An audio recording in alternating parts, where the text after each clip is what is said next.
ఏ అంశం వచ్చినప్పుడు కూడా ఏదైనా దేవాలయంలో వాస్తు సంబంధించిన ఒక విషయం వస్తే ఆ విషయానికి సంబంధించినటువంటి ఒక శిల్పులే సంబంధించిన వ్యక్తులు కానీ పీఠాధిపతులు కానీ వాళ్ళందరూ కూడా తయారు చేసి వాళ్ళ ద్వారా పరిశీలించే విధంగా తయారు చేస్తున్నారు. రెండోది, ఒకటి రాజ్య ధార్మిక పరిషత్, 2 జిల్లా ధార్మిక పరిషత్, 3 ఏడిఎస్ ఆలయ ధర్మకర్తల సమితి, 3వది దేవాలయం, 1 వచ్చేసి రాష్ట్రము రాజ్య ధార్మిక పరిషత్, 2 జిల్లా ధార్మిక పరిషత్, 3 ఆలయ ధార్మిక సమితి.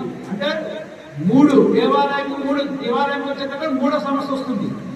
దేవాలయం రాష్ట్రము జిల్లా దేవాలయం 3, ఈ 3 ద్వారా 9 మంది, ఫస్ట్ 21, రెండో దాంట్లో 9 మంది, 3వ ఆలయంలో వచ్చేసి 9 మందితో.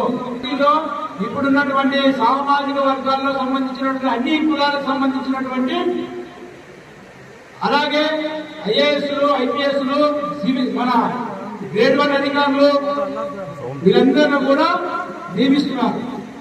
మరి ఇందులో సామాజిక వర్గాల నుంచి అన్ని సామాజిక వర్గాలకి ప్రాముఖ్యత ఉంటుంది.